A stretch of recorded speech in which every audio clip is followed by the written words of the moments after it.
alrededor de 2 puntos porcentuales del PIB, lo cual lleva entonces a que traemos un déficit primario desde el 2010, que este déficit primario pues se mantiene.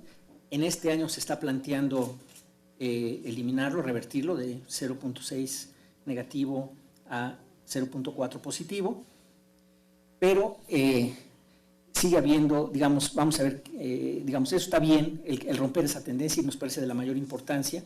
Ya es necesario romper esa tendencia. Tenemos casi 8 o 9 años con déficit primario, y como ustedes saben, déficit primario lo que implica es, entre otras cosas, estarse endeudando para pagar intereses, pocas palabras, ¿no? O sea, no alcanza para pagar los intereses y por lo tanto tienes que pedir prestado. Y eso, pues, naturalmente, no es sostenible en mucho tiempo, o por mucho tiempo. Esos déficit primarios han sido relativamente pequeños, pero aún así ya son muchos años los que lo traemos.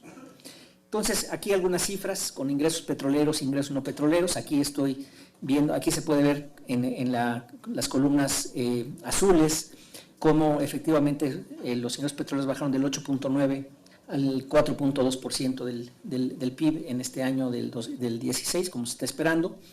Ya si se mete uno a los ingresos presupuestarios, pues también ve que los ingresos tributarios están creciendo significativamente, también los no tributarios.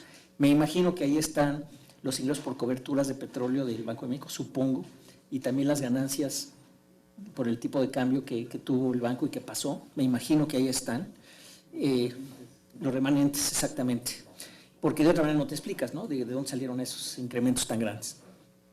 Entonces, bueno, los organismos y empresas, pues esos están prácticamente igual. Este esfuerzo, sin embargo, pues también se ha visto reflejado y se ha aumentado el gasto público, más o menos en 2 puntos porcentuales en estos 4 años del PIB, entre el gasto programable y no programable, y en particular el gasto de capital, pues prácticamente sí ha crecido ligeramente en estos años, pero pues ha crecido más el gasto corriente. Aquí tienen ustedes el monto del balance primario. El balance primario, pues, como decía, llegó hasta el 1.2% en el 2015. Aparentemente se va a reducir a 0.6 este año y se está proyectando al superávit de 0.4% el próximo. Entonces, en resumen, digamos, si hay yo de verdad sí lo califico histórica transformación de las finanzas públicas en un periodo tan corto. No recuerdo, no tengo registrado, y sí he leído un poco de eso, otro periodo de 4 años en que haya habido una transformación de este tamaño. Bueno, ¿qué problemas estructurales están viendo en el presupuesto? Estructurales me refiero que empiezan a ser ya claramente, pues que tienen que ser atendidos lo más pronto posible, porque cada año que pasa que no se atienden se va recrudeciendo. En primer lugar, desde luego, el tema de pensiones. Este es un tema que, si uno se escarba en el gasto, un componente que está creciendo cada año, es el de pensiones. No solamente las públicas, sino también las privadas, o no solo las privadas, sino también las públicas.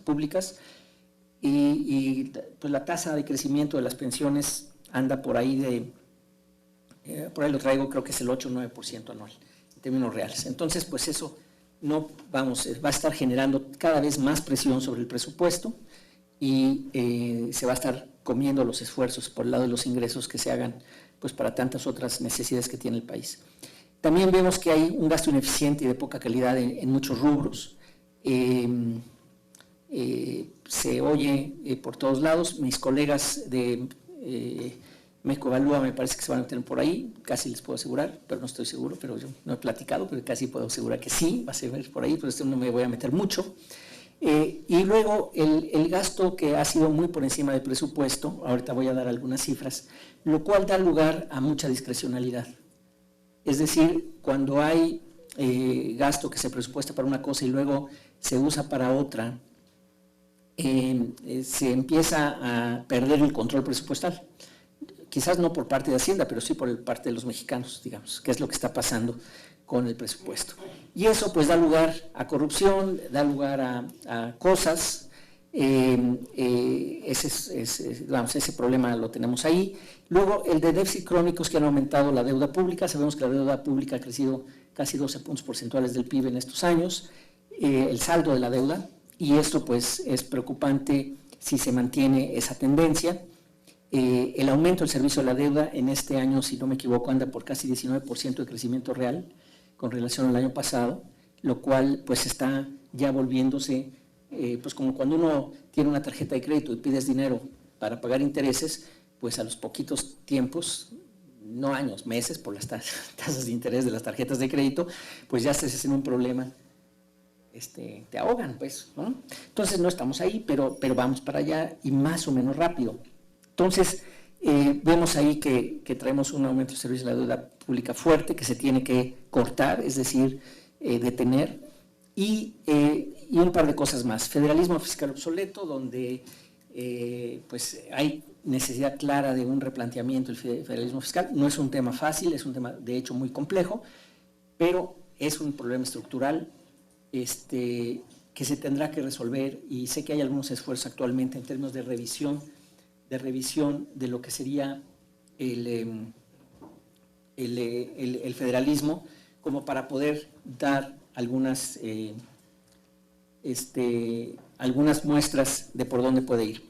Y finalmente el tema de informalidad, que no se ha logrado atacar de una forma contundente, está presente, y digamos, quizás esto me lleva a decir que este esfuerzo de finanzas públicas que ha habido, que catalogo de histórico, ya no tiene mucho margen de maniobra.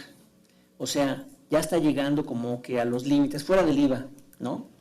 Pero fuera del IVA, que podría dar quizás otros 2 puntos porcentuales más del PIB, con la base gravable que traemos, el impuesto sobre la renta ya está empezando a llegar al tope. Entonces, en realidad, la única otra manera de entrarle pues es abatir significativamente la base de, la cantidad de informalidad, que me gustaría enfatizar. Se tiene la idea de que los informales son normalmente de muy bajos ingresos, cuando no es la realidad. La informalidad está en todos los estratos de ingreso, y por lo tanto el potencial de gravar a esa es muy alto. Entonces, el tema es que no nos hemos abocado, creo yo, como Estado mexicano, a ir encima de la parte de informalidad, porque, repito, no es solamente la gente de bajos ingresos, hay en todos los niveles. Entonces, en muy poco tiempo, la única salida que vamos a tener para aumentar ingresos, creo yo, va a ser por el lado de aumentar la base de contribuyentes, la base gravable. Bueno, luego, nomás para dar un caso de, perdónenme, no lo puse en apagar acá, disculpen. Nomás para dar algunos datos, bueno, pues vemos cómo ha crecido el costo financiero como porcentaje del PIB, del servicio el costo financiero presupuestario. Y entonces, digamos, hasta este momento, ¿qué ve uno? Bueno, que ha habido un tremendo esfuerzo de ingresos que han suplantado en buena medida lo que pasó con el petróleo, que traemos algunos problemas estructurales, y ya entrando, y por eso me gusta mucho el nombre de la comisión, senadores, es que el gobierno pues, realmente no ha cumplido, no ha podido cumplir, vamos a ponerlo así, o no ha querido cumplir, no ha cumplido, el hecho es que no ha cumplido con los propósitos que se ha establecido, ni en términos de crecimiento, ni en términos del ejercicio del gasto, y por tanto en términos del déficit que quiera manejar o de la deuda. Entonces, por ejemplo, si ustedes ven, estos son los datos que salen de los criterios generales de cada uno de los años, en donde en la parte continua pues son lo que ocurre, y las partes punteadas es lo que se pronostica en cada uno de sus criterios, en cada uno de sus años. Y entonces uno puede ver que efectivamente pues estamos lejos, digamos, de cumplir lo que se había dicho. No tiene pila esto, pero ustedes hacen una línea vertical, digamos, en el 2016, ¿no? Y se van a donde se supone que íbamos a estar en el 2016, en el 2014, pues traemos, ¿qué?, como 3,5, 4 puntos porcentuales de diferencia. Si esto mismo lo vemos en el gasto neto del sector público, también vemos ahí que hay una brecha entre el presupuesto y el observado. Esta brecha pues es como de 1,5 puntos casi todos los años, y se abre algo en el último año, y se supone que debería de bajar el gasto. Se está queriendo bajar el gasto según el presupuesto desde el 2015, 2016 y luego 2017, pero la realidad es que ha aumentado esos 2 puntos porcentuales que les menciono. Es decir, hemos pasado de 25% a casi el 27% del PIB. Vamos a ver en el 2017 cuánto es. Pero el tema, y es a lo que va a llegar al final, es que pues no podemos esperar a que pase el año a ver cómo nos fue. Eso creo, bueno, va a ser una de las recomendaciones. O sea, no nos podemos dar el lujo de volverle a estar equivocados en este pronóstico. Entonces, y si vemos el saldo de la deuda, pues por el estilo, está fuerte porque, por ejemplo, si en el 2014, digamos, o lo que se preveía para en los criterios del 2013 previendo para el 2014, uno se va al 2016, ¿verdad? La brecha entre el 2016 de lo que se pensaba en el 2012 o 13 y lo que es, pues son 8 puntos porcentuales, 8 puntos porcentuales casi del PIB. Entonces, digamos, lo que estoy tratando de llamar su atención es a que por angas o mangas, razones internacionales, el precio del petróleo, etcétera, pues ha habido problemas para poder crecer a la velocidad que se quería. Sin embargo, el gasto ha crecido un poco más, ha habido capacidad del Estado para transformar sus ingresos y contrarrestar la caída del precio del petróleo y lo que es la plataforma, pero la brecha ahí está. Entonces, digamos que las recomendaciones, ya con esto termino un par de láminas más, las recomendaciones concretas, tanto al Congreso como al Senado, digamos, es, por un lado, primero, vigilar la calidad del gasto a lo largo del año, es decir, checar que efectivamente esté pasando lo que debería estar pasando, usar las nuevas atribuciones de la Auditoría Superior de la Federación que no tenía el año pasado, para fiscalizar y para incluso investigar y hasta denunciar delitos, es decir, en tiempo real. Como recordarán ustedes, este era uno de los temas en el cambio en la legislación, y bueno, pues habrá que usar ese instrumento, pensamos, o sea, las sugerencias, usen el instrumento para poder asegurar que podemos romper esa inercia de un déficit primario que nos está comiendo. Tercero, el establecimiento ya de un grupo de expertos para proponer el nuevo Sistema Nacional de Pensiones. Estuvo a punto de echarse a andar en la legislatura pasada, seguramente ustedes recordarán, ya estaba todo armado y finalmente pues no salió. Y aunque no, digamos, por muy pronto que pueda tener resultados ese grupo, va a tomar por lo menos un año, año y medio, para poder hacer recomendaciones concretas. Entonces, en lugar de esperar al cambio de gobierno que tendremos en el 2018, ¿por qué no empezar de una vez en ese trabajo, impulsado por, pues puede ser el Senado, para arrancar y tener entonces sí un diagnóstico y una serie de propuestas, porque esto requiere una decisión de Estado, no es una decisión de un partido político, porque incumbe a todo el país en serio. Y vemos que es uno de los problemas estructurales más serios que están comiéndose los ingresos de las finanzas públicas. Entonces, la sugerencia sería, échenlo a andar, ya estaba armado, nomás es, órale. Y creo que podría entrar en vigor hasta el 2018, pero ya echarlo a andar. Y luego, esta parte me parece también importante, hay 5 recomendaciones. La cuarta es, pues sí, quizás tener que, o si no, bueno, yo pienso que se tiene que reestructurar el presupuesto para que la carga sea menos desigual, está muy dispareja la carga del ajuste, y por tanto hacer del presupuesto uno que sea más creíble. Hay mucha carga sobre el Poder Ejecutivo Federal, hay poca contribución de los estados, más bien ahí está aumentando las participaciones.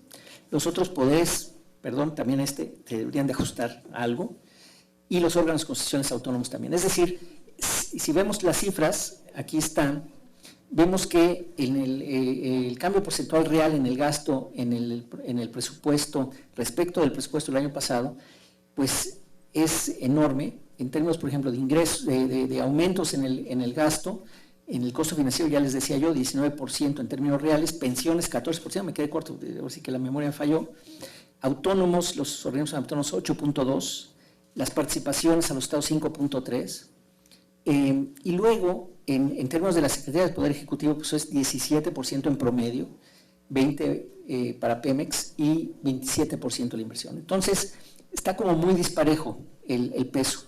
Y si va uno por secretarías, pues hay algunas donde claramente pues no vemos cómo se le pueda reducir a la Secretaría de Economía, a de Medio Ambiente, Turismo, Cultura, etcétera, 30 y pico % del presupuesto. O sea, no puede ser. Amén, digo, no sé qué tendría que hacer para que eso pasara, ¿no? Entonces, como que lo vuelve poco creíble, y por eso digo que quizás, pues más bien hay que entrarle de una vez, a cambiar un poco la estructura de ese recorte para que pueda ser más soportable por quienes, pues por el Estado. Finalmente, y aquí es la 5, digamos, que dada la tendencia de los últimos años y el riesgo de continuar con estos déficits primarios, me parece que por lo menos en el 2017 y el 2018, esta comisión debería de ser capaz de de dar un seguimiento estrecho del ejercicio del presupuesto y de los ingresos. Es decir, yo no me parecería excesivo, dado lo que ha pasado en los últimos años, que hubiera una comparecencia de plano bimestral, y si no es del secretario, pues por lo menos el subsecretario de egresos, a que diga en qué se está gastando, cómo se está gastando, cómo va el ejercicio del gasto, y no esperar el resto al final del año. Lo mismo con el titular del SAT, cómo van los ingresos y por qué, y finalmente el auditor superior de la Federación, porque al final de cuentas, con esas nuevas capacidades que tiene, sería posible el tener un ojo mucho más estrecho. Y una que me falta aquí es vigilar las reubicaciones del presupuesto, es decir, cuando se pasa de una cuenta se pasa a otra. Estas diferencias a veces son, bueno, en el pasado han sido muy importantes y por lo tanto requieren de una supervisión mayor. Es decir, no, pues sabes que ya no gasté en esta cuenta, ahora gasté en esta otra. El presupuesto al final acaba siendo totalmente deformado de lo que el propio Congreso aprobó y pues quizás esa sea una de las fuentes justamente por eso no se ha controlado, por eso ha sido mayor que el presupuesto.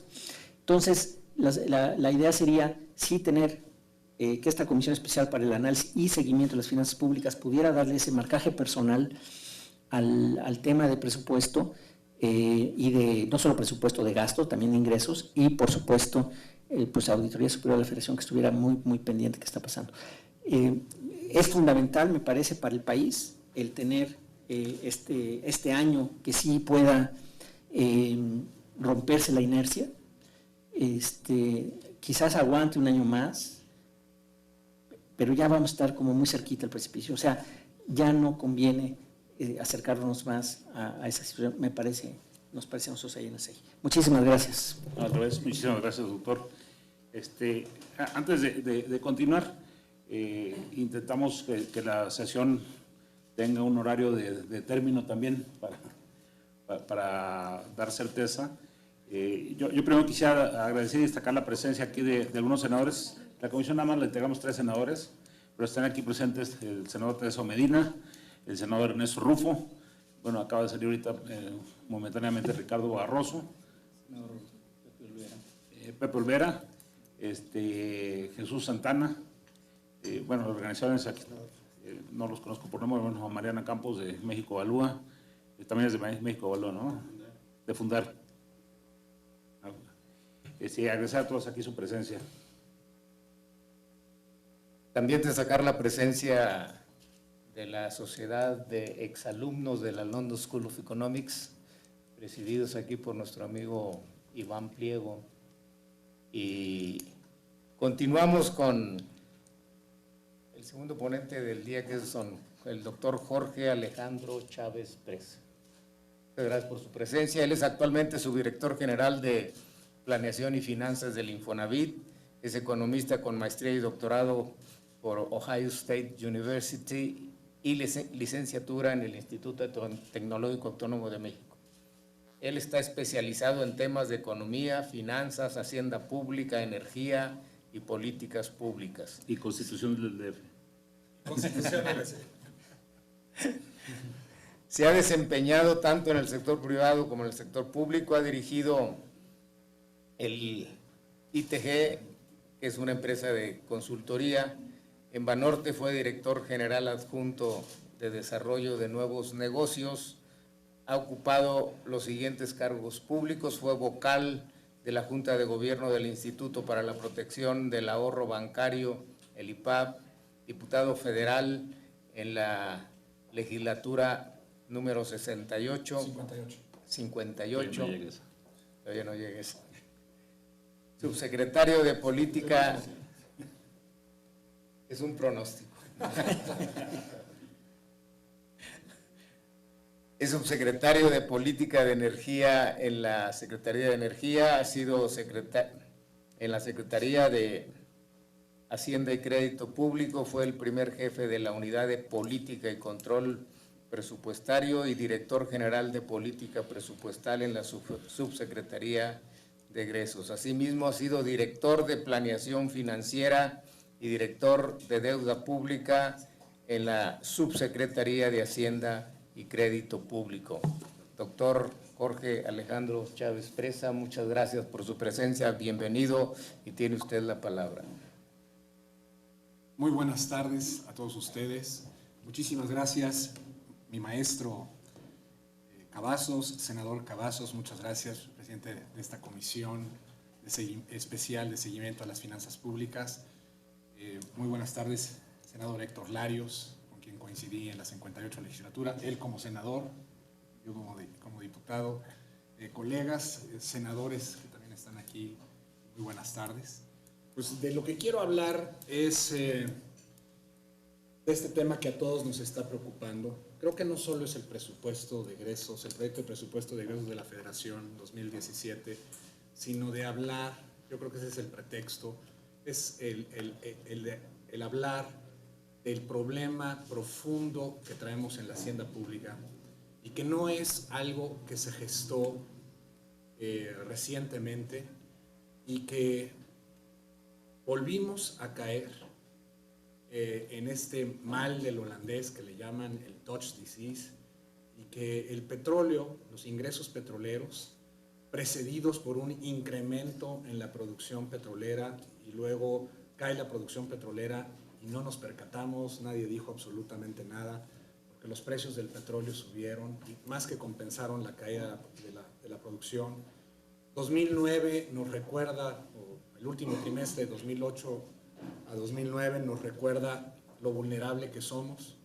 La economía mundial llega a recuperarse, pero nuevamente estamos en una situación en la cual ahora sí el agua de la marea bajó y ahora sí nos mostraron que no traemos traje de baño.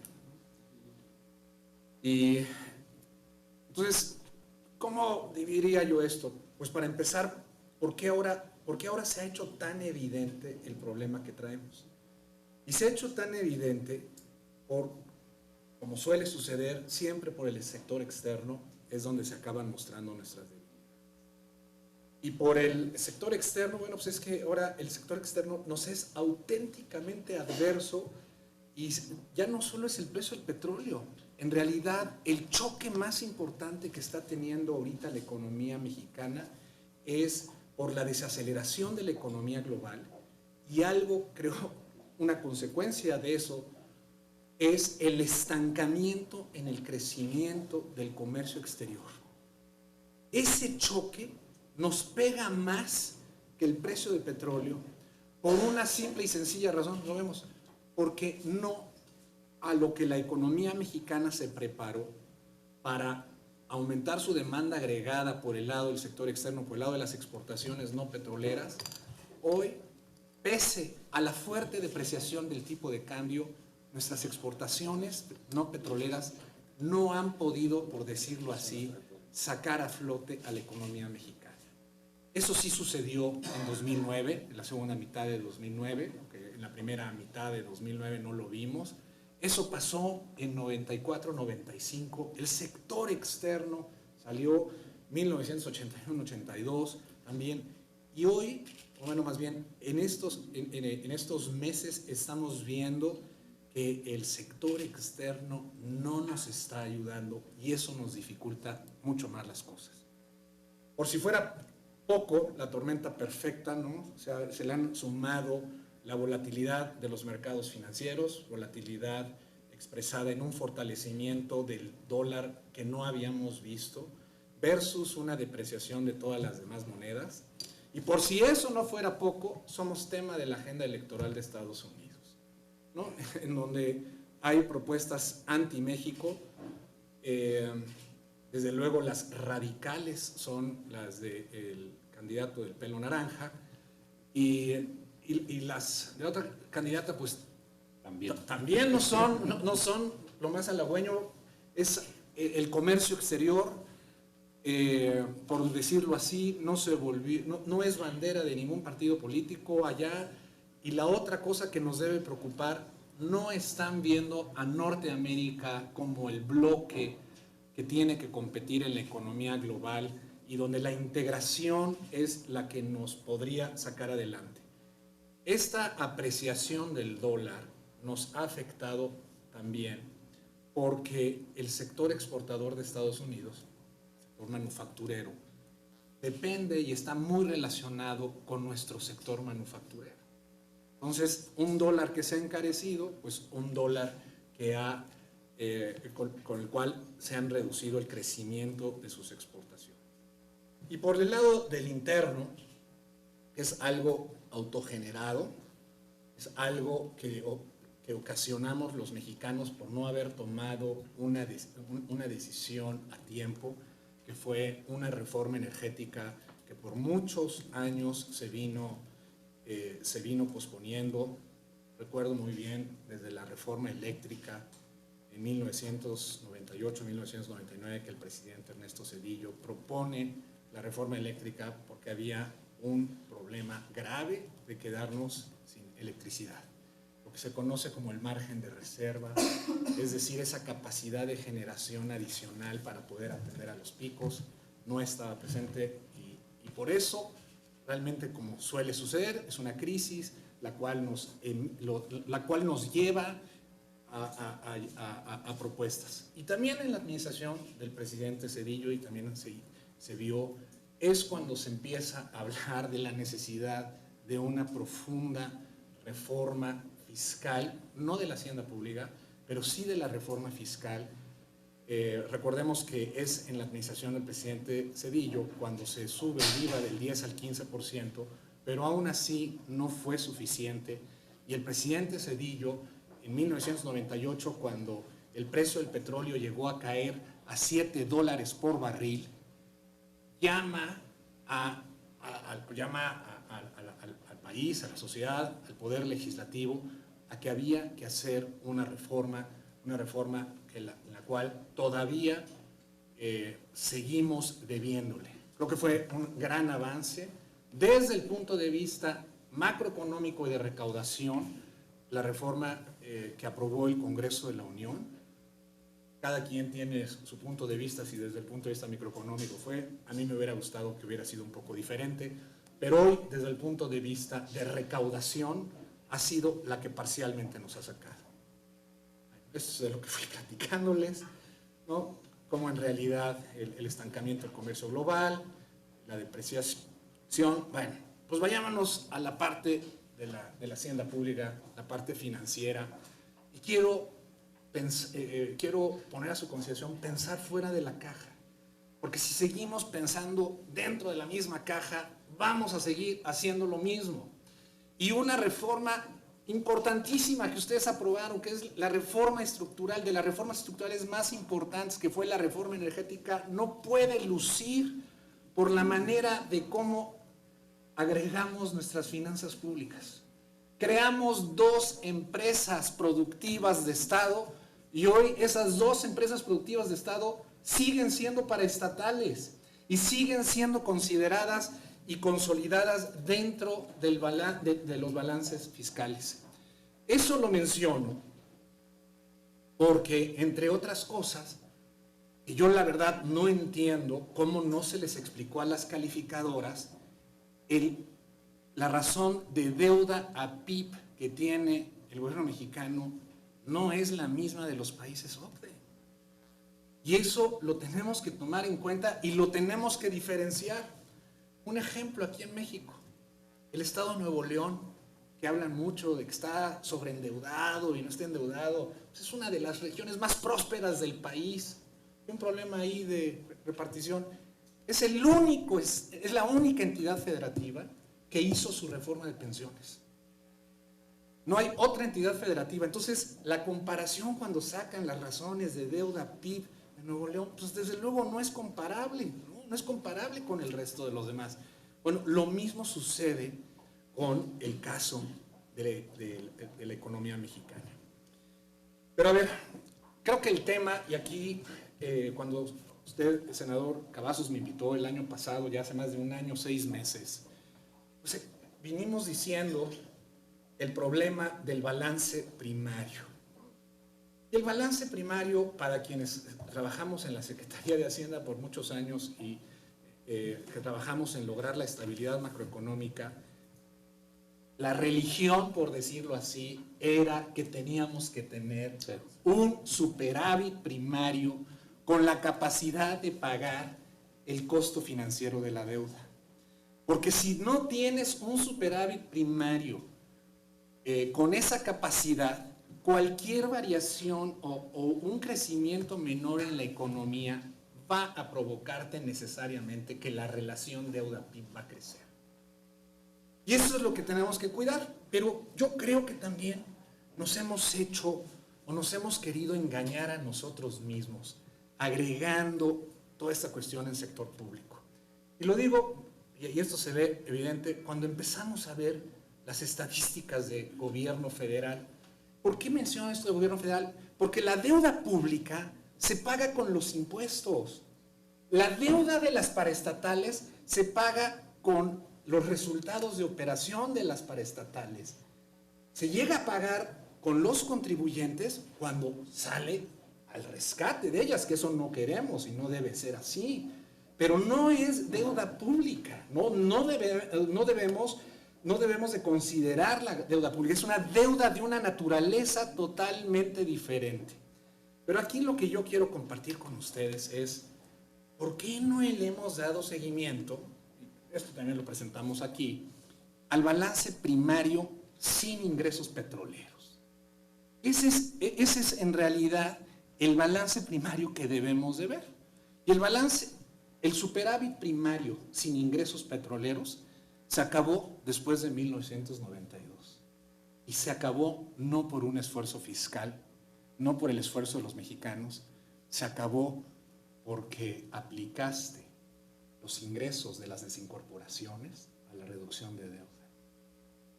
Y eso fue lo que te dio momentáneamente un superávit. Ya luego pues, tuviste un superávit un déficit primario sin ingresos petroleros moderado en el sentido de que si hubieras incurrido en ese, tu relación deuda-PIB se hubiera mantenido más o menos constante. Pero, oh, sorpresa, empezamos a extraer más petróleo, empiezan a subir los precios del petróleo y en lugar de que el superávit primario aumentara, le dimos con singular alegría al gasto público y al no incremento en los ingresos recurrentes, con lo cual caímos en 2012 a un déficit primario en sector público sin ingresos petroleros de 9.5% del PIB. Pues es algo impresionante. Ahora, ¿cómo se vio el gobierno federal? Pues el gobierno federal fue fundamentalmente el causante de ese fuerte déficit primario que llegó a un máximo en 2008 a menos 7.3, resultado de esta ilusión que nos hicimos de utilizar una política fiscal contracíclica cuando las finanzas públicas mexicanas no se han preparado y todavía no tienen todos los instrumentos para hacer política contracíclica. Y esto pues nos ha llevado a un gran debilitamiento, pero esta gráfica también demuestra que de 2012 a los últimos años, sigue esto mejorando, el esfuerzo fiscal ha sido brutal, ha sido muy fuerte el ajuste fiscal que se ha hecho en los últimos, bueno, desde 2013, bueno, en 2013 estuvo ahí, fue marginal, pero 2015 sí hubo un fuerte ajuste fiscal, y 2016, y el de 2017 sigue siendo aún más fuerte, y el de 2018 promete también serlo por los desequilibrios que ya traemos. Entonces, ¿qué es? ¿De dónde se genera? Bueno, por un lado aquí traigo una breve historia de dónde se han generado este aumento en el saldo de la deuda, que creo que también lo tenemos que explicar.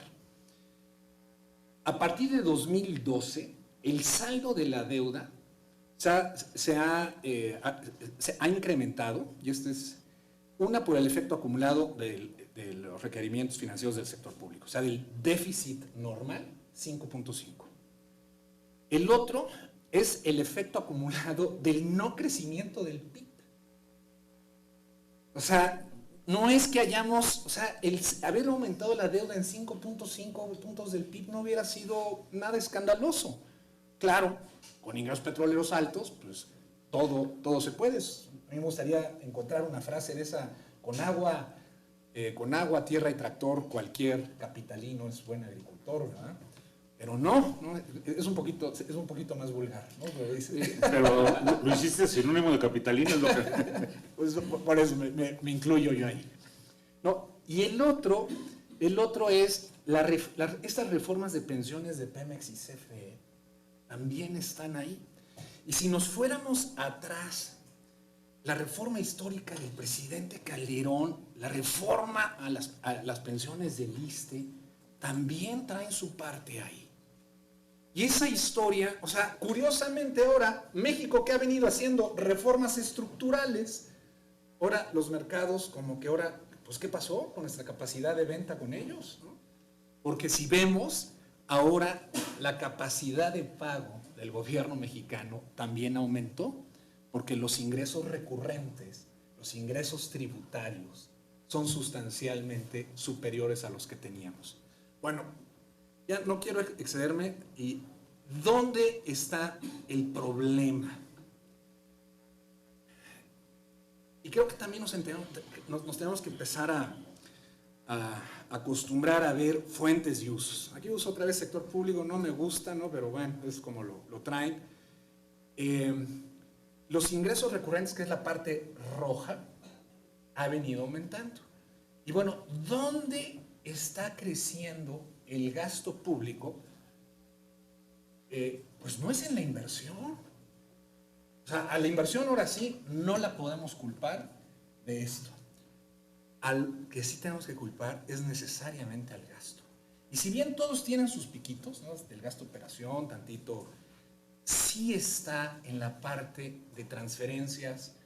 Pero esto que le llamamos transferencias, los economistas no decimos absolutamente nada. Quiero volverme un poco al cristiano.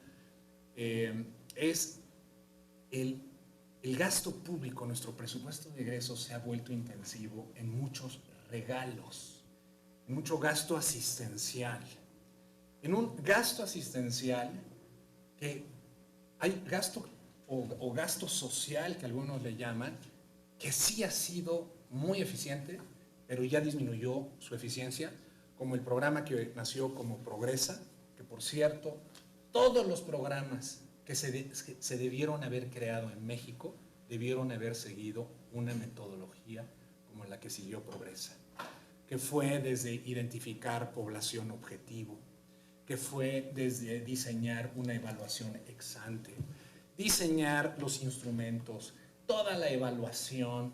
Ese ejemplo no lo hemos podido repetir en el resto del gasto.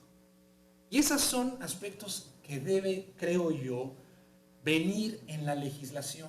La Ley Federal de Presupuesto y Responsabilidad Hacendaria trae un artículo bueno, pero no es lo suficientemente bueno y poderoso para estos momentos, que es que toda iniciativa de ley, toda reforma constitucional debe venir acompañada con el impacto presupuestario y debe venir acompañada también en la manera de financiarlo, porque si no vamos a caer en este juego de volver la legislación en letra muerta. Y eso no nos podemos permitir porque va contra la reputación del Estado. Bueno, aquí esto también ya lo va reflejando por el lado del gasto. O sea, creció fuertemente gasto no recurrente con ingreso recurrente que no creció. Entonces, ahora que nos quitaron, por decirlo así, que se nos cae el precio, los ingresos petroleros, que no crece la economía, pues nos estamos quedando totalmente expuestos. Y esto nos debilita. Esta gráfica creo que lo ilustra más. Una es un indicador que yo utilizo en lo personal para analizar las finanzas públicas, que es comparar ingresos tributarios con el gasto corriente. No me gusta tampoco el término de gasto corriente. Creo que parte también de las recomendaciones tenemos que evolucionar a tener definiciones agregadas diferentes. Tenemos que tener muy bien identificado cuál es el gasto de operación. El gasto de operación es todo aquel en el que el gobierno gasta y produce PIB. El Senado de la República es parte del PIB. La Suprema Corte hacen PIB, ¿no? En la administración pública hacen PIB. ¿Qué no hace PIB? Las transferencias. Entonces, ese gasto lo tenemos que tener bien identificado en el gasto de operación, que hoy no lo tenemos. El gasto de conservación y mantenimiento es otro conjunto, y desde luego el gasto de inversión. Y luego las transferencias, tenerlas también perfectamente bien clasificadas, ¿no? De gasto que está evaluado. Dentro de las transferencias están también las pensiones, pero las pensiones fue una decisión, es resultado de decisiones legislativas, ¿no? Entonces, si vemos, ahí pongo ahí como 4 bolitas rojas, donde digo las llamadas de atención que tuvimos, que fue cuando el gasto corriente estaba rebasando los ingresos tributarios. O sea, pues eso es así como una superalarma, ¿no? Empiezan a crecer todas las alarmas. Oye, pues ¿qué estás haciendo? ¿Qué estás gastando? Parte, podríamos decir, era por la baja recaudación, pero la otra es porque sí estabas expandiendo. Entonces, hoy, pese a todas esos incrementos y ajustes de gasto, todavía traemos una brecha. Quizás esto se complementa con lo que Enrique Cárdenas, cada quien ve sus brechas. Los economistas tratamos de ver dónde están las brechas y cada quien trata de ver las suyas, ¿no? Las que traten de explicar más. Bueno, también responde las caídas del precio del petróleo. Sí, claro. Exactamente, cuando cayó el precio del petróleo, casi los 4, ¿eh? Bueno, la del 2002 no, pero la del 2000 sí. Sí. No, el 2002 también. Pero bueno, esto muestra nuestra fragilidad y que todavía tenemos una brecha que cerrar, ¿no? Si no queremos otra vez ser vulnerables, si no queremos nuevamente ser ataque de especulación, porque somos, yo creo que también ataque de especulación. Bueno, criterios generales, ya nada más ya para finalizar, en adición a las recomendaciones o comentarios que hice a lo largo de la presentación, es no podemos seguir financiando gastos recurrentes con ingresos no recurrentes. Y eso es una máxima, creo que tiene que ser una máxima de responsabilidad fiscal. Entonces, al crecer el PIB por debajo de lo esperado, la razón de deuda pública a PIB se incrementó. El balance primario sin ingresos petroleros revela un esfuerzo fiscal impresionante, pero insuficiente. Y luego sí tenemos que meternos al gasto. Y aquí, perdón por la omisión, lo presenté la vez pasada, que fue meterse al presupuesto de egresos. Meterse al presupuesto de egresos significa meterse a la estructura programática. A todo mundo le da una flojera tamaño del mundo. Porque ¿saben qué? Es aburridísimo cuando no se le entiende. y cuando no hay. Pero es la cosa más bonita que se pueden imaginar, porque la estructura la estructura programática es esa trama, es esa trama sobre la cual se va construyendo lo que tu marco jurídico te va diciendo. Y esa estructura programática está definida claramente en la legislación, en la Ley Federal de Presupuesto, pero también en la Ley de Planeación, que te dice cuáles son los programas. Los únicos programas que están en ley son los programas sectoriales, los programas regionales, los programas especiales. No hay ningún otro programa más. ¿Y dónde empieza el desorden?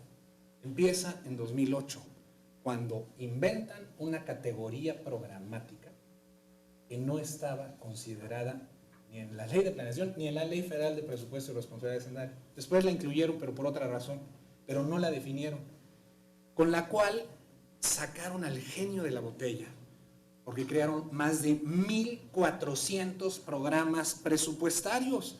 Yo quiero pensar bien, pues es que como éramos ricos, había que tener el control hacia dónde los querías meter. Y toda una tradición de planeación, programación y presupuesto que había, se echó a la basura.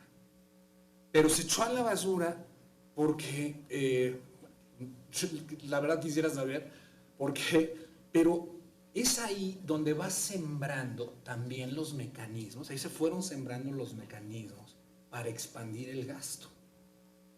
Hoy este sistema de evaluación del desempeño pues tiene una infinidad de indicadores que no nos están sirviendo. A través de la matriz de indicadores de resultados, etc. Entonces, si verdaderamente queremos compactar el gasto público, tenemos que compactarlo empezando por respetar el marco jurídico. Muchas gracias.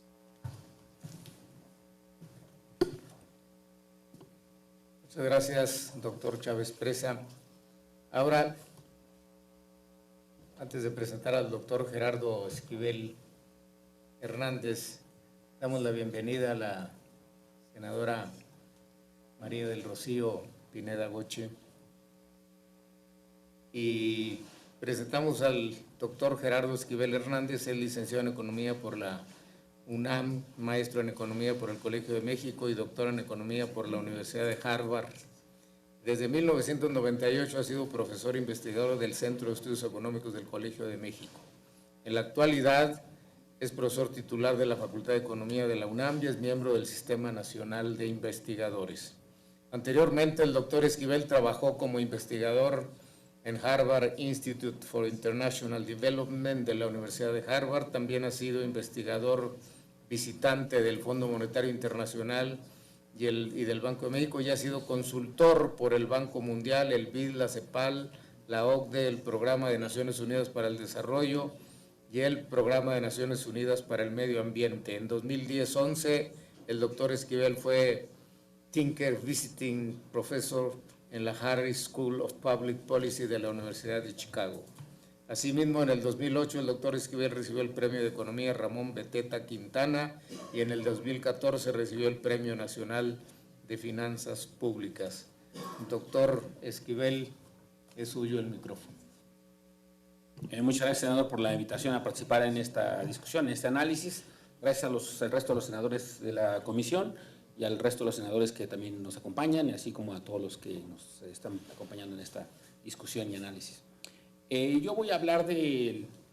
primero quiero decir que si bien soy el director del coordinador ejecutivo de investigación del Instituto Belisario Domínguez, buena parte de hemos hecho un análisis y seguimiento al ciclo presupuestario, tenemos documentos que publicamos regularmente sobre temas de finanzas públicas. En particular hay una Dirección General de Finanzas en el Instituto que provee periódicamente de análisis sobre la situación de las finanzas públicas y provee una serie de documentos específicamente relacionados con el tema del paquete económico. Hemos publicado ya 3 documentos relacionados específicamente al tema del paquete económico. Los invito a que los consulten en la página del instituto. Son una guía de análisis, un análisis también sobre el paquete económico en general y una revisión sobre todo el gasto federalizado por estados, además, que creo que puede ser muy útil para los senadores y en sus respectivas representaciones estatales. Así es que los invito a que lo consulten. Entonces, esos documentos son públicos, están disponibles libremente en la página del Senado. Yo lo que voy a hacer es hacer algunos comentarios a partir que se basan en esos documentos que presentamos ahí, pero son muy puntuales y más bien los podría atribuir a mi persona más que al instituto como tal. La posición oficial del instituto está representada en esos documentos que, como menciono, ya han sido públicos. Yo quiero, y no voy a llenar de información porque creo que se ha presentado información muy completa y básicamente repetiría mucho de lo que se ha dicho y de las gráficas y de las series estadísticas que se han presentado en las dos participaciones que me antecedieron, que fueron muy buenas y que suscribo básicamente prácticamente todo lo que dijeron. Creo que hay una gran coincidencia en el análisis de lo que está pasando en la economía mexicana y en las finanzas públicas en particular. Y yo solo quiero mostrar esta gráfica que creo que de alguna manera ya estaba presente en la presentación del doctor Enrique Cárdenas, que me parece que sintetiza buena parte del problema de finanzas públicas al que estamos enfrentándonos. La gráfica muestra dos cosas que me parecen relevantes. Uno, el aumento efectivamente en el saldo de requerimientos financieros del sector público en los últimos años, cómo se ha ido elevando de manera sistemática a partir de 2007, hubo un pequeño cambio además en la pendiente quizá a partir de 2012, y eso lo ha llevado hasta 51% del PIB. Podemos discutir o no si eso es bajo o alto, es creo que parte de lo que estaba planteando el doctor Chávez Presa. Creo que en cualquier caso podemos estar de acuerdo en que es una tendencia que tenemos que tomar en consideración en los análisis que se hagan sobre la sostenibilidad de las finanzas públicas, porque la rapidez y el aumento quizá se podrían justificar algunas de estas cosas en otros contextos. Lo cierto es que es un aumento que no es trivial y que hay que incorporar en el análisis. Y luego, ese es un primer punto que hay que tener en consideración. El segundo punto que creo que hay que tener en consideración es esta falla sistemática en los pronósticos del Ejecutivo Federal sobre el tema de lo que iba a pasar. Todas esas líneas de colores que se ven ahí son las trayectorias que ha establecido la Secretaría de Hacienda en los sucesivos criterios generales de política económica que han presentado año tras año a partir de 2013. Pueden ver que las 5 líneas de colores que son 2013, 14, 15, 16, 17, más una línea que está ahí de los precriterios para 2007, todas ellas básicamente lo que muestran es un error sistemático de pronóstico de hacia dónde iba a evolucionar la tendencia de la deuda pública como porcentaje del PIB. Vean, por ejemplo, la línea azul, que es lo que se esperaba para 2013, era una caída. Para 2018 estaríamos hablando de incluso niveles inferiores a los que teníamos en 2012, posiblemente estaríamos más cerca de lo que teníamos en 2009, lo cual era un escenario pues, muy optimista y muy favorable. Todos los escenarios subsecuentes también han de alguna manera anticipado una reducción. En algunos de ellos, por ejemplo, en 2014 se anticipaba un pequeño aumento, una especie de U invertida, que iba a empezar a revertirse eventualmente. Ahora los pronósticos son incluso de una caída inmediata. Entonces es importante entender qué es lo que da lugar a esta situación. Una parte de ellos tiene que ver con un error sistemático en las previsiones y pronósticos de crecimiento de la economía mexicana. Ya lo dijo muy bien el doctor Chávez Presa, el contexto tan difícil en el que nos hemos estado enfrentando en los últimos años la economía mexicana. Es muy difícil pensar que íbamos a crecer a las tasas que se anticipaban en estos documentos. Una de las gráficas anteriores del doctor Cárdenas mostraba cómo algunas expectativas de crecimiento eran hasta de 5% al año. Evidentemente esto no ha ocurrido. La tasa de crecimiento de los últimos años ha sido en promedio de 2%. No es obvio incluso que eso va a cambiar, y no es obvio porque la trayectoria y el contexto internacional es un contexto muy difícil. Entonces, parte de lo que quiero mencionar es que buena parte de este aumento tiene que ver con las previsiones equivocadas de pronósticos de crecimiento económico. Y entonces cuando discutimos sobre la sostenibilidad de las finanzas públicas, y ahí sí llamo la atención un poco a que cuando se haga el seguimiento, porque esta comisión es análisis y seguimiento de finanzas públicas, cuando se haga el análisis y seguimiento también tiene que tomarse en consideración la congruencia del marco macroeconómico. Es decir, no basta con decir si los ingresos están creciendo como se planteaban, si los egresos están creciendo como se planteaban, sino si el resto del conjunto de la economía se está comportando como se anticipaba. Por una razón muy simple. Si el crecimiento no es el que se esperaba, pues la recaudación, por ejemplo, no va a ser la que se esperaba. O si está ocurriendo algo, está pasando, teníamos que entender mejor qué está pasando ahí. Entonces, por eso se vuelve muy relevante los pronósticos que se plantean en estos documentos iniciales, y son muy relevantes, y insisto, sí creo que hay que darle su peso a estos documentos de criterios generales, porque son los que anticipan la trayectoria, son los que de alguna manera plantean desde la perspectiva del Ejecutivo cuál es la congruencia de sus estimaciones. Si esas estimaciones están equivocadas, en términos de crecimiento económico, las estimaciones en el resto de las variables van a estar equivocadas.